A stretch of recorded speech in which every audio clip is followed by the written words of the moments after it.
Halo Tribuners, apa kabar Anda? Sedang sekali saya Putri Utami kembali menyapa di Ambon hari ini, di mana selama beberapa menit ke depan kami akan menghadirkan sejumlah informasi terbaru dari beberapa daerah di Maluku untuk Anda. Kita mulai dengan berita pertama.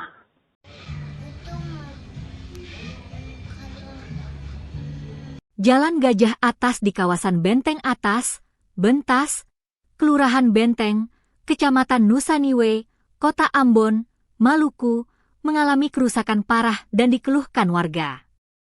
Akses mobilitas yang menjadi jalan utama bagi masyarakat setempat itu kini penuh lubang dan menyulitkan aktivitas warga yang tinggal maupun sekadar melintas di kawasan tersebut. Kerusakan jalan ini berdampak pada warga di 4 rukun tetangga, yakni RT 01 RW 01, RT 02 RW 02, RT 03 RW 03, dan RT 04 RW 04. Di kawasan tersebut juga terdapat sebuah rumah ibadah yang turut terdampak akibat kondisi jalan yang rusak.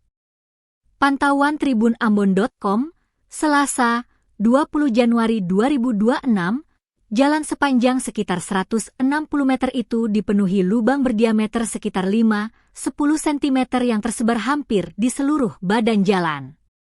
Selain itu, kerikil jalan yang terlepas menimbulkan debu beterbangan yang mengganggu kesehatan warga sekitar.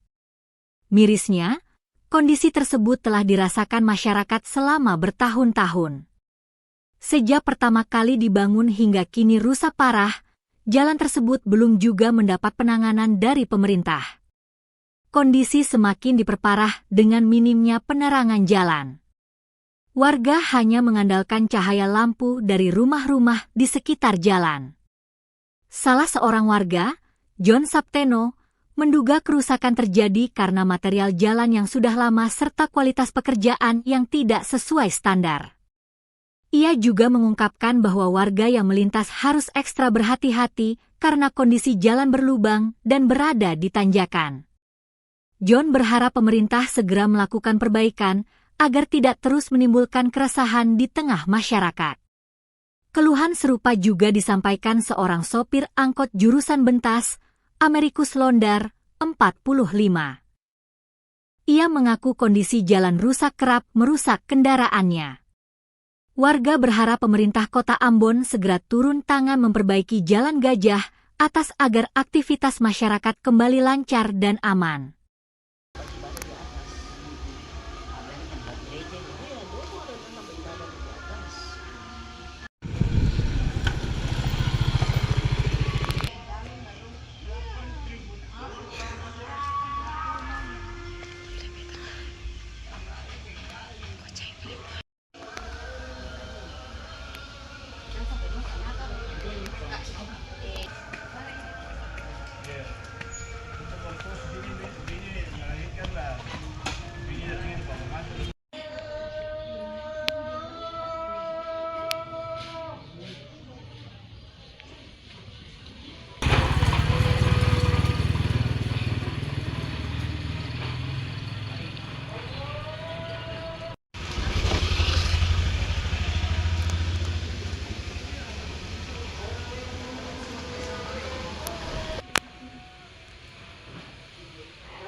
Berlangsungnya masa panen 2 di Kabupaten Maluku tengah ditaksir menghasilkan 22.000 ton gabah.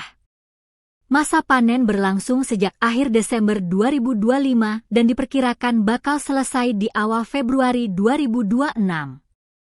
Bulog diketahui telah menyerap gabah kering panen, GKP, petani, di mana standar harga yang ditetapkan secara nasional yakni Rp6.500 per kilo. Namun belakangan, tersiar kabar bahwa gabah petani diserap dengan harga di bawah standar. Atas hal itu, Wakil Bupati Maluku Tengah, Mario Lawalata menegaskan bahwa penyerapan harga harus di angka Rp6.500 per kilo. Penegasan itu disampaikan Wakil Bupati Maluku Tengah, Mario Lawalata usai menghadiri rapat paripurna tutup buka sidang 2026 DPRD Kabupaten Maluku Tengah, Senin, 19 Januari 2026. Ia bahkan menekankan agar tidak ada permainan harga untuk penyerapan gabah petani. Bahkan Wabub menyampaikan bahwa jika terjadi permainan harga, maka pihaknya tentu bakal mengevaluasi. Wabub menyatakan, telah dilakukan penyerapan gabah sesuai laporan yang ia terima dari Dinas Ketahanan Pangan Maluku Tengah. Sementara itu, Kepala Dinas Ketahanan Pangan Maluku Tengah, Juliana Haumahu menerangkan bahwa beras sudah diserap di angka 500 ton. Terkait penyerapan gabah secara keseluruhan, Kadis mengaku sesuai kapasitas Bulog, sesuai arahan. Namun tergantung petani lantaran harus memenuhi kebutuhan konsumsi. Juliana juga memastikan untuk stok pangan jelang Ramadan masih tercukupi.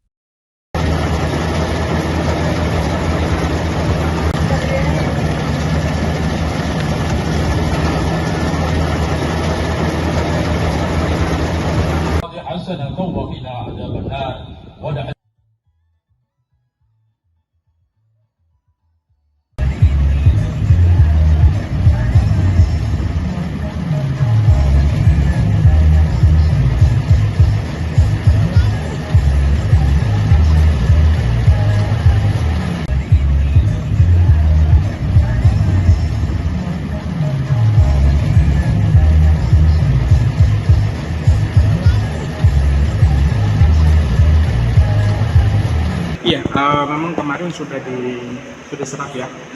Ada koordinasi tadi disampaikan ya dari Pak Pimpinan Kedua dan juga kami dari Dinas Ketahanan Pangan sudah berkoordinasi dengan Bulog dan itu sudah diserap. Walaupun belum semua, tetapi itu sudah melakukan langkah-langkah. Itu kenapa? Karena ada regulasi yang harus dibikin, kita menunggu. Tetapi ketika sudah berkoordinasi ya semua sudah disebutkan dengan baik. Terima kasih. Untuk ketahanan pangan sendiri, pemantauan penyerapan beras, Pak, apakah sudah sesuai standar harga dari Bulog, Pak? Ya, sejauh ini laporannya memang bukan untuk saya, tapi yang pasti bahwa harga itu harus 6.500 itu harga yang berlaku untuk seluruh Indonesia.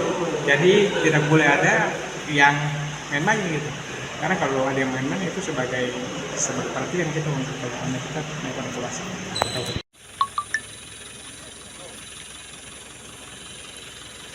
DPRD Maluku Tengah mendorong dibangunnya rumah sakit, RS, Pratama di wilayah Seram Utara dan Seram Selatan, Kabupaten Maluku Tengah.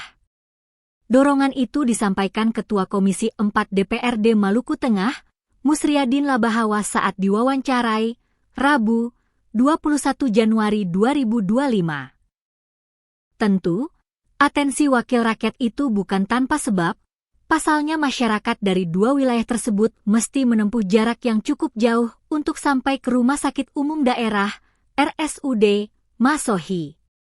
Politisi PKS itu menyebut, rencana tersebut telah dibahas bersama dengan Dinas Kesehatan Maluku Tengah. Walau begitu, menurutnya porsi APBD Maluku Tengah terbatas untuk mengcover Rumah Sakit Pratama. Alhasil, ia mendorong pemerintah daerah, Pemda, untuk melakukan lobi-lobi anggaran ke pemerintah pusat, Pempus. Ia menegaskan bahwa masalah di sektor kesehatan menjadi konsen Komisi 4 DPRD Maluku Tengah. Untuk diketahui, wilayah Seram Utara mencakup 4 kecamatan antara lain, Kecamatan Seram Utara, Kecamatan Seram Utara Barat, Sub, Kecamatan Seram Utara Timur Kobi, dan Kecamatan Seram Utara Timur Seti. Untuk sampai ke ibu kota Kabupaten Maluku Tengah, Kota Masohi, maka memerlukan waktu sekitar 7-8 jam perjalanan darat dari 4 kecamatan di wilayah Seram Utara tersebut. Dari sisi populasi, Kecamatan Seram Utara memiliki 20 desa negeri yang terdiri dari 21.000 lebih penduduk. Kecamatan Seram Utara tersebar 15 desa negeri dengan jumlah populasi 12.000 lebih jiwa. Kecamatan Seram Utara Timur Kobi terdiri dari 12 desa negeri, jumlah populasinya mencapai 13.000 lebih jiwa. Kecamatan Seram Utara Timur Seti memiliki 12 desa negeri dengan jumlah populasi 16.000 lebih jiwa. Dua kecamatan di wilayah Seram Selatan yaitu Kecamatan Tahoru dan Kecamatan Telutih juga terbilang jauh, di mana untuk menempuh perjalanan darat memerlukan waktu 2-3 jam untuk sampai ke kota Masohi. Dari sisi jumlah penduduk, Kecamatan Tahoru mendominasi di mana memiliki 10 negeri dengan jumlah penduduk 24.000 lebih jiwa. Sementara Kecamatan Telutih terdiri dari 10 negeri dengan 13.000 lebih penduduk.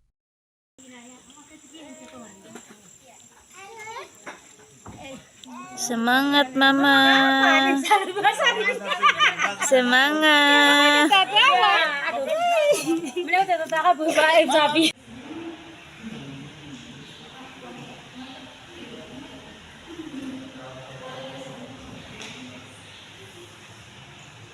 Barang besar di sini jadi Ih, kayak untuk susah selogat.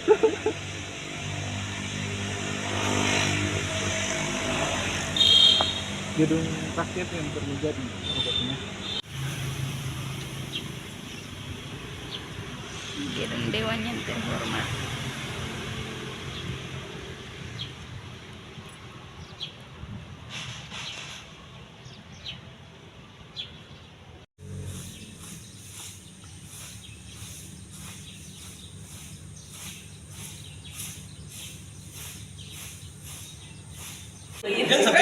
Dinas Kesehatan sudah kita sampaikan.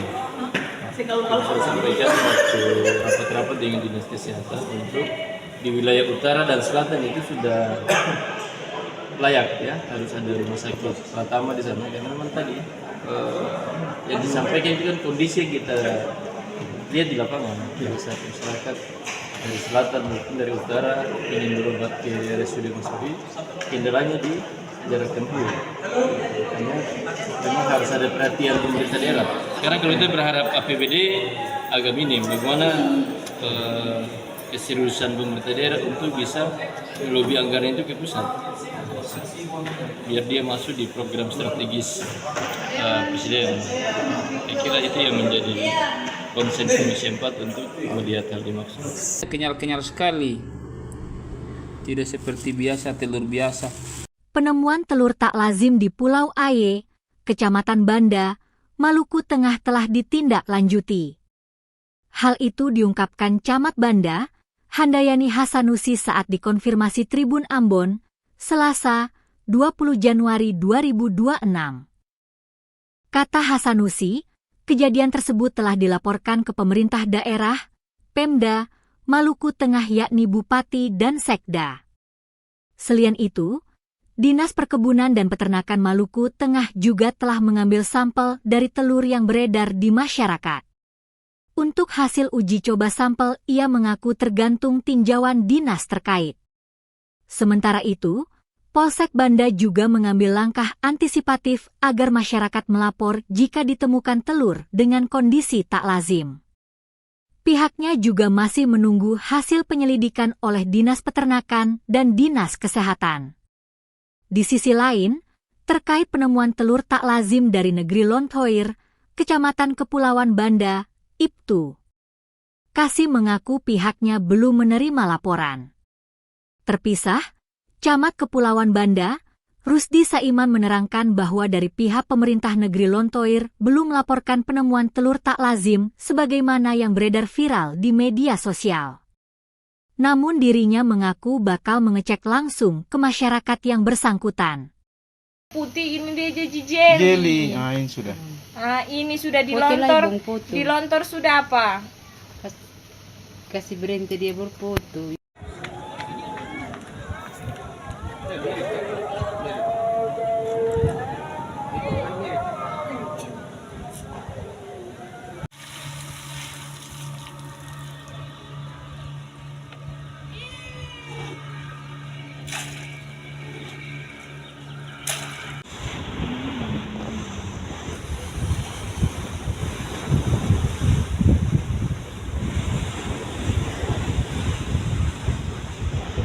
kenyal-kenyal sekali.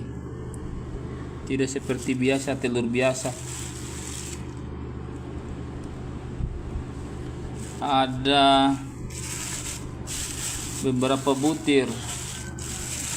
1, 2, 3, 4, 5, 6, 7, 8, 9, 10, 11, 12, 13, 14, 15, 16, 17, sekitar 19 butir telur ini.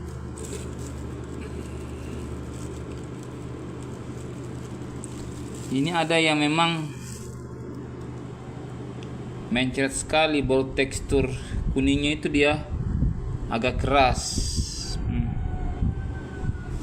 Ya sudah, nanti pihak kepolisian yang baru dia tidak bau.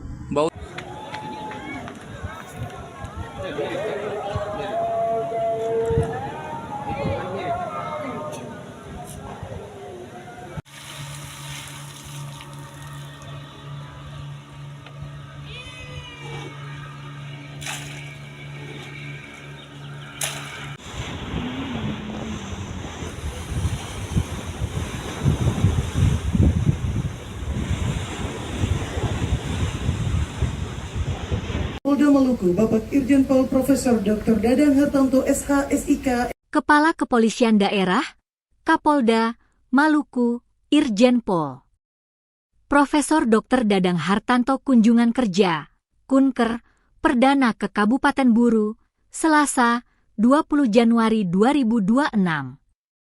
Kunjungan ini menjadi momen penting dalam memperkuat sinergi keamanan serta mendekatkan institusi Polri dengan masyarakat di Pulau Buru. Pantauan tribunambon.com sekira pukul 13 WIB Selasa, 20 Januari 2026, Kapolda Maluku tiba di Mapores Buru dan disambut secara meriah. Sebagai bentuk penghormatan, Kapolda Maluku dikalungi kain tenun adat berwarna biru hitam, simbol kearifan lokal dan persaudaraan masyarakat Buru. Irjen Pol Profesor Dr. Dadang Hartanto hadir bersama sang istri, Nyonya Fitri Dadang Hartanto, serta rombongan Polda Maluku. Setibanya di lokasi, Kapolda berjalan di atas karpet merah yang diiringi barisan kehormatan personel kepolisian dengan perlengkapan lengkap.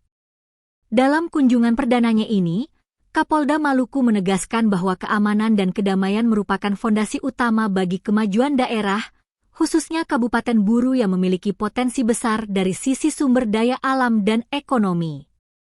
Ia menekankan bahwa stabilitas Kamtipmas memungkinkan masyarakat menjalankan aktivitas produktif, mulai dari anak-anak bersekolah, petani ke kebun, hingga ibu-ibu beraktivitas di pasar, yang pada akhirnya mendorong pertumbuhan ekonomi daerah.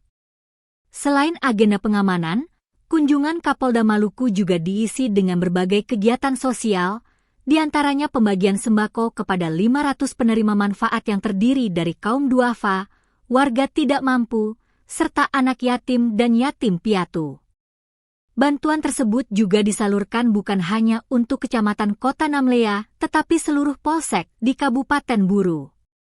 Tak hanya itu, Kapolda Maluku turut meninjau pelaksanaan bakti kesehatan dan kegiatan UMKM Bayangkari sebagai bentuk kepedulian Polri terhadap kesejahteraan dan pemberdayaan ekonomi masyarakat. Ia juga menyampaikan rencana peningkatan fasilitas layanan kesehatan, termasuk penambahan tenaga dokter gigi. Dalam kesempatan tersebut, Kapolda Maluku mengajak seluruh unsur Forkopimda dan masyarakat Kabupaten Buru untuk tetap menjaga kekompakan dan persatuan demi kemajuan daerah. Ada perkebunan juga sebenarnya, tapi kemajuan ini di wilayah Buru ini, terutama di wilayah Polres Buru, itu tidak bisa tercapai kalau tidak ada keamanan dan kedamaian. Keamanan dan kedamaian itu adalah kerjasama kita semua. Polri, TNI, pemerintah daerah, masyarakat, yang harus bekerja sama semua untuk menciptakan keamanan dan kedamaian. Karena di dalam keamanan dan kedamaian, maka masyarakat dapat melakukan aktivitas yang produktif, yang mereka anak sekolah, ya, untuk menimba ilmu, ibu berangkat ke pasar, bapak-bapak ke kantor, petani ke ladang. Itu semuanya kemudian menghasilkan aktivitas yang produktif untuk kemajuan.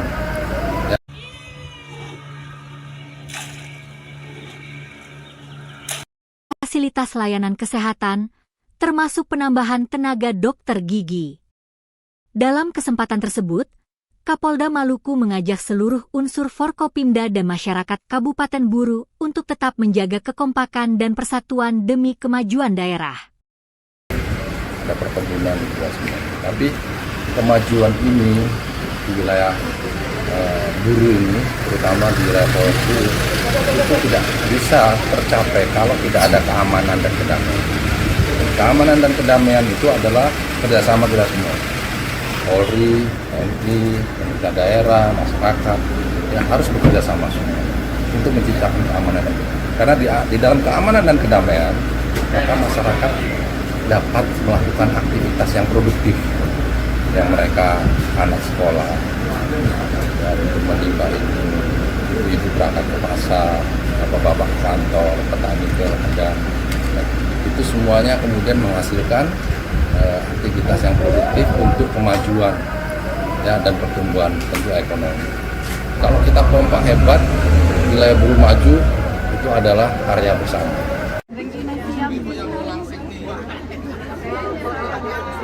Kunjungan Perdana Kapolda Maluku, Irjen Pol Profesor Dr. Dadang Hartanto, ke Pulau Buru meninggalkan kesan mendalam bagi pelaku usaha mikro kecil dan menengah, UMKM.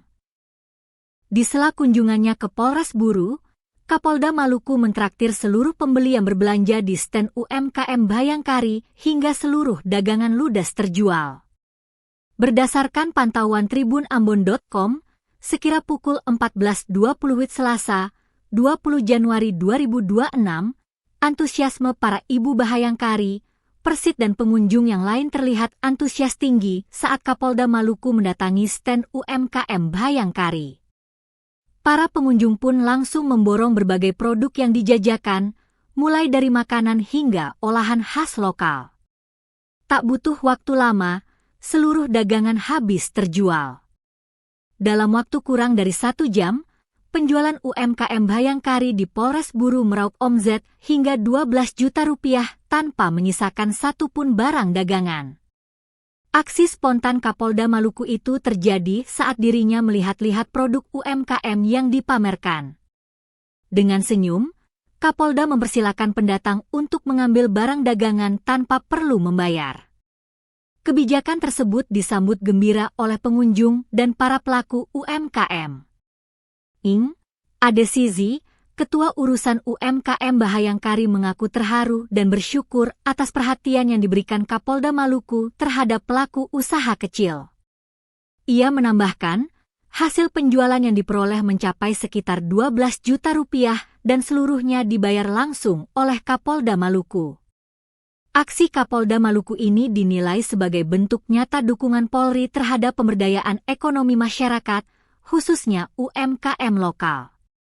Selain menjaga keamanan, kehadiran Polri di tengah masyarakat juga diharapkan mampu mendorong pertumbuhan ekonomi dan kesejahteraan warga. Kunjungan Perdana Kapolda Maluku di Pulau Buru pun tak hanya membawa pesan keamanan, tetapi juga menghadirkan kebahagiaan dan harapan baru bagi pelaku UMKM setempat.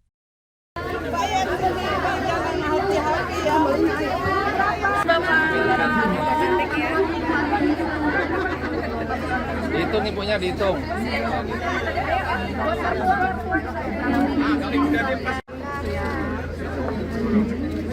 Bakar. Bagi-bagi aja mas ibu. Ibu yang pulang sini.